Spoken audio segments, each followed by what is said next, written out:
再来看罗马天主教的教宗洪济各，将伫当地文来举行弥撒，全国大约有一半的人口，也就是60万左右的民众参加。弥撒的地点伫当地政府政治站拆除赶人的地区塔西托卢，所以教宗伫演说的时嘛呼吁讲，官员应该爱防止儿童受到侵害。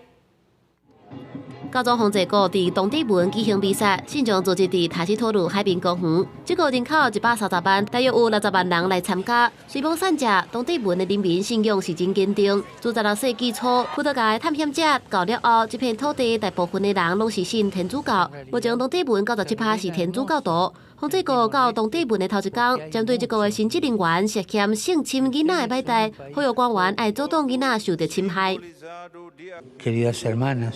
No tengamos miedo de hacernos pequeños ante Dios y ante los unos frente a los otros.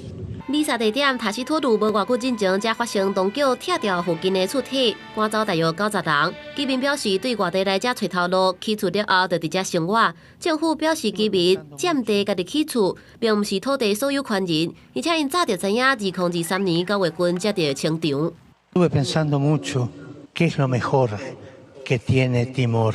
当地文目前犹原是全球上善食的国家之一。根据联合国的数据，大约42%人口生活伫善食线以下。洪济各这个来就是为着鼓励当地文的人民。伊也是伫已经过身的教宗若望保禄二世，伫1989年了后第2位教皇的教宗。